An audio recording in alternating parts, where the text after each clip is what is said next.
Hi everybody, Terrible Shoes here again. So I have been a huge advocate for disliking your LGS since COVID. I'm going to be straight here. You do not hate your local game shop enough. Now, obviously, I'm not talking about well-respected game shops that charge fair prices, hold nice tournaments for you. That's not what I am talking about here, and you all know that. I get comments from other people all the time on other platforms saying that I'm like a demon basically for saying stuff like this, but people do not hold their local game shops accountable enough, in my opinion, and it's really crazy to me. I'm going to show a tweet on the screen here. I'm going to screenshot it and put it here. It's from Twitter, of a local game store crying their eyes out because Target is fully stocked and they can no longer scalp Pokemon product and charge 3 to 4 times as much.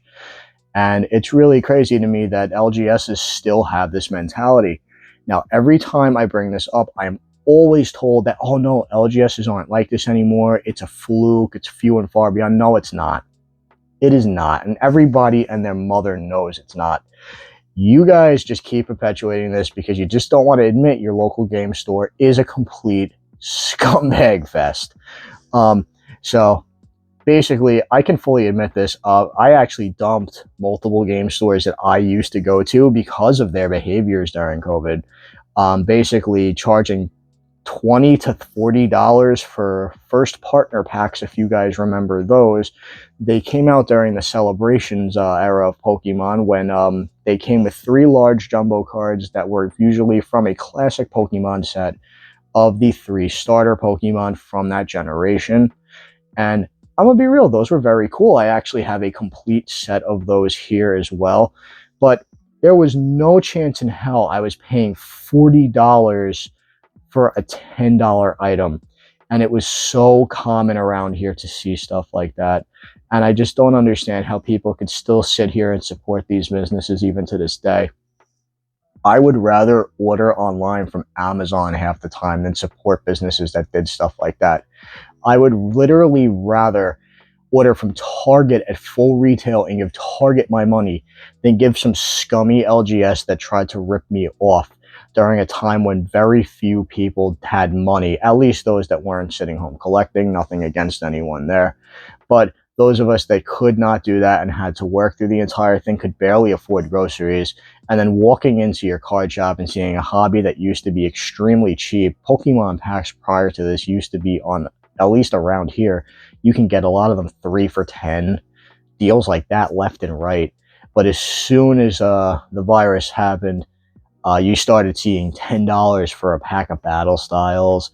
They would buy Japanese boxes and price the packs out at $8 to $9 a piece.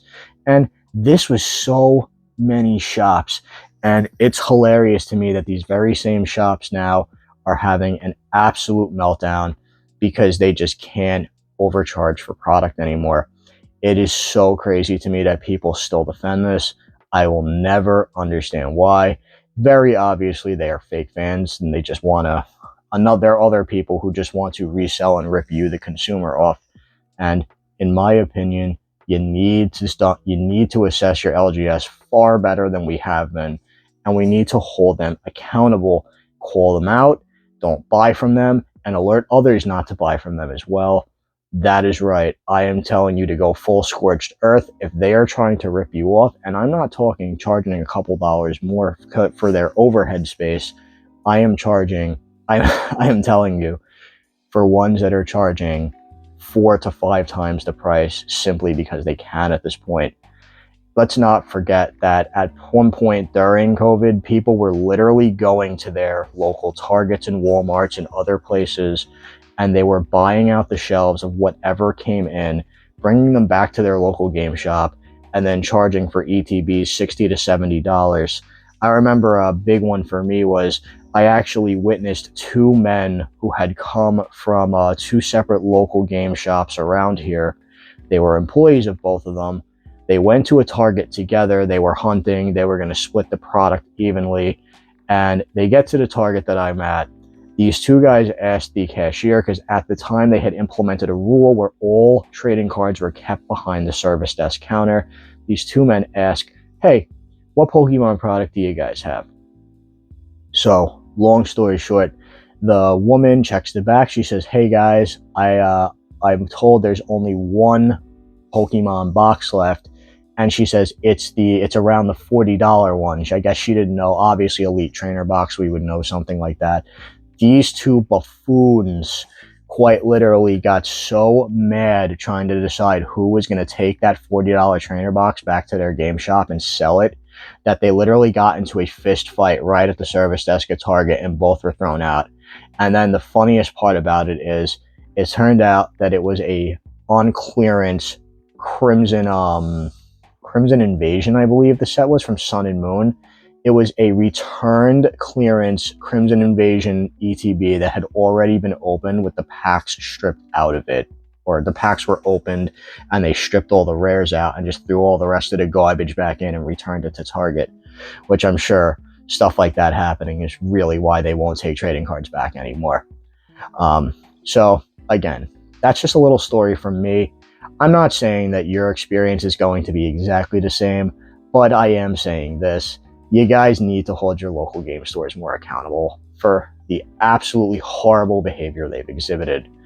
And that is just something that everyone should agree with. With that, I'm going to cut the video here. I am Terrible Shoes. Thank you for hanging out with me today, and I will catch you guys in the next video. Peace out.